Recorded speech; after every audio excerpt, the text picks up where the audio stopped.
অসম গভৰ্ণমেণ্টেতো ছিংগাপুৰৰ পৰা আমি কাকো আনিব নোৱাৰোঁ। গতিকে তেওঁলোকৰ দেউতাক মাকৰ লগত আমি কথা পাতিম যে আপোনালোকে ল'ৰা কানক, কাৰণ আমি ছিংগাপুৰত গৈ অসম পুলিচেতো কাকো ধৰি আনিব নোৱাৰে।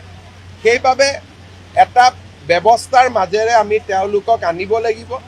6 তাৰিখলৈকে সময় আছে, যদি নাহে আমি যিমান পাৰোঁ কঠোৰ হ'বৰ কাৰণে আমি চেষ্টা কৰিম। অসম গভৰ্ণমেণ্টেতো ছিংগাপুৰৰ পৰা আমি কাকো আনিব নোৱাৰোঁ। গতিকে তেওঁলোকৰ দেউতাক মাকৰ লগত আমি কথা পাতিম যে আপোনালোকে ল'ৰা কানক, কাৰণ আমি ছিংগাপুৰত গৈ অসম পুলিচেতো কাকো ধৰি আনিব নোৱাৰে। সেইবাবে এটা ব্যৱস্থাৰ মাজেৰে আমি তেওঁলোকক আনিব লাগিব। 6 তাৰিখলৈকে সময় আছে, যদি নাহে আমি যিমান পাৰোঁ কঠোৰ হ'বৰ কাৰণে আমি চেষ্টা কৰিম। অসম গভৰ্ণমেণ্টেতো ছিংগাপুৰৰ পৰা আমি কাকো আনিব নোৱাৰোঁ।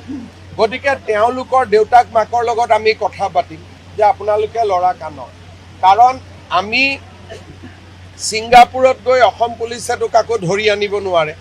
সেইবাবে এটা ব্যৱস্থাৰ মাজেৰে আমি তেওঁলোকক আনিব লাগিব।